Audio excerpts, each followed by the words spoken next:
देखो सबसे पहले है हमारा आयत के गुण, है ना। आयत, अब सभी गुण यहाँ पर लिखा हुआ है, देख लो। आयत के क्या होते हैं, आमने सामने की भुजाएं क्या होती है, बराबर होती है। बीबी भुजा किसके बराबर हो गया, सीडी के, और बीसी भुजा हो गया एडी के, है ना। इसलिए यहाँ पर लिखते हैं एबी बराबर सीडी और बीसी बराबर एडी। फिर आगे कहता है आयत के विकर्ण भी बराबर होते हैं, यानी एसी के बराबर हो जाएगा हमारा बीडी विकर्ण हो जाएगा, यानी आयत के विकर्ण बराबर हो जाएगा। फिर आगे कहता है आयत के विकर्ण एक दूसरे को कहा समद्विभाजित करते हैं, है ना। यानी कि जैसे ए से एओ की दूरी और ओ से ओसी की दूरी क्या हो जाएगी, बराबर। उसी तरीके से उसे क्या हो जाएगा, बीओ से ओडी की दूरी क्या हो जाएगी, बराबर हो जाएगी। फिर आगे कहता है आयत का प्रत्येक कोण समकोण होता है, मतलब 90 डिग्री होता है, यानी कि कोण ए, कोण बी, कोण सी, कोण डी क्या हो जाएगा, 90 डिग्री बन जाएगा। फिर इसके अब आ जाओ वर्ग के गुण पर, है। तो वर्ग के विकर्ण में क्या है, वर्ग की सभी भुजाएं बराबर होती है, इसलिए इसके प्रत्येक भुजा क्या हो गया, यानी पी क्यू आर एक वर्ग है, तो पी क्यू बराबर क्यू आर, क्यू आर के बराबर आर है, सारे से क्या हो गया, एस पी हो गया।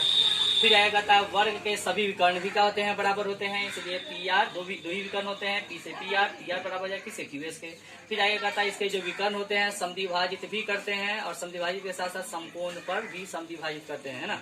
ये जान लो कि समकोण पर तब विभाजित होगा जब इसकी चारों भुजाएं क्या होगी, बराबर होगी, तो कहेंगे कि, है ना, वर्ग के विकर्ण समकोण पर समद्विभाजित करते हैं। तो इसलिए यहाँ पर लिख दिया है, दो पॉइंट में लिखे हैं। सबसे पहले पॉइंट में लिखे हैं तो वही वर्ग के विकर्ण क्या होते हैं, बराबर होते हैं, यानी पी आर क्यू एस के बराबर है, और वर्ग के प्रत्येक विकर्ण एक दूसरे को समकोण पर समकोण भी लिखा हुआ है और समद्विभाजित भी लिखा हुआ है, समझे।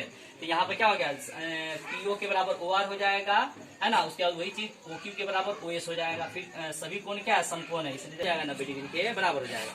फिर आगे कहता है समचतुर्भुज के अवगुण को बताया, तो समचतुर्भुज में भी देखो नॉर्मली सब क्या है, वर्ग का कुछ गुण इसमें मिलेगा, मतलब कहने का वर्ग की सभी भुजाएं बराबर, तो समचतुर्भुज के भी सभी भुजाएं बराबर। इसलिए यहाँ पर क्या लिखा हुआ है, सभी भुजाएं क्या बराबर है। इसमें एक गुण समांतर भी होते हैं, ये भी समांतर होता है।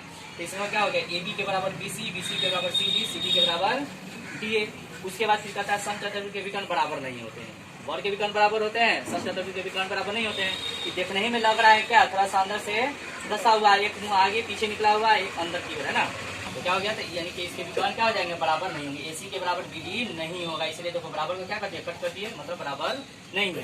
फिर आगे क्या है, समचतुर्भुज के विकर्ण एक दूसरे को समकोण पर समद्विभाजित करते हैं, जिस तरह से वर्ग का किया था, इसलिए कि वर्ग की सभी भुजाएं बराबर, तो इसके विकर्ण समद्विभाजित करेंगे समकोण पर। तो समचतुर्भुज की सभी भुजाएं बराबर, इसलिए इसके भी जो विकर्ण होंगे वह समद्विभाजित करेंगे, समद्विभाजित भी करेंगे और समकोण पर भी समद्विभाजित करेंगे। इसलिए यहाँ पर लिख दिए हैं एओ बराबर ओसी, जो एओ है वो ओसी के बराबर है, जो बीओ है वो ओडी के बराबर हो गया। फिर सभी जो मतलब इसके अंदर जो त्रिभुज बन रहा है वो समकोण त्रिभुज बन रहा है, इसलिए कि सभी का कोण विकर्ण पर जहाँ पे कट कर रहा है वो बिंदु पर क्या है, 90 डिग्री बन रहा है, ठीक है। तो इसलिए क्या लिखे, समकोण पर भी समद्विभाजित करते हैं। फिर आगे कहता है समचतुर्भुज के सम्मुख कोण क्या होते हैं, सम्मुख कोण यानी आमने सामने का कोण, यानी विकर्ण के डायरेक्शन वाला कोण, यानी कोण ए का जो मान है, ए का जो मान है कोण सी के क्या हो जाएंगे, बराबर। फिर उसी तरीके से कोण बी का मान कोण बी के क्या हो जाएंगे, बराबर। इसलिए यहाँ पर लिखते हैं कोण ए कोण सी के बराबर और कोण बी कोण डी के बराबर। फिर आगे करता है समचतुर्भुज के आसन यानी अगल बगल के कोणों का जो क्या होता है 180 डिग्री होता है। अगल बगल का मतलब ए के बगल में कौन है, बी, या तो ए और बी को जोड़ो तो 180 डिग्री होगा, या फिर ए को डी से जोड़ो तो 180 डिग्री होगा, फिर ए को बी से जोड़ो मतलब सी को जोड़ो तो 180 डिग्री होगा। इसलिए यहाँ पे लिख दिया है कोण ए प्लस कोण बी बराबर 180 डिग्री, अब कोण बी प्लस कोण सी बराबर 180 डिग्री, सी प्लस डी, इस तरीके से क्या हो जाएगा, हमारा कोण का जो क्या हो जाएगा 180 डिग्री के बराबर हो जाएगा। आगे कहता है समानांतर चतुर्भुज के गुण, तो किसमें क्या पढ़े, आमने सामने की भुजाएं बराबर, इसमें भी आमने सामने की भुजाएं क्या है, बराबर। प्लस में क्या है, समानांतर भी है, वो भी समानांतर है ना, लेकिन ये इसमें समानांतर भी लिख दिया है, बराबर भी है समानांतर। इसलिए ए बी के बराबर कौन हो गया, सी डी, और ए बी सी के बराबर कौन हो गया, ए डी, ये लिख दिए। हाँ, फिर ए बी के बराबर सी डी है तो ए बी के बराबर क्या है, ए बी समानांतर का साइन है, समझे। दो लाइन अगल बगल में खड़ा हो पैरेलल तो समानांतर है, ए बी समानांतर सी डी। उसी तरीके से बी सी के बराबर ए डी है तो बी सी के समानांतर क्या हो गया, ए डी भी हो गया।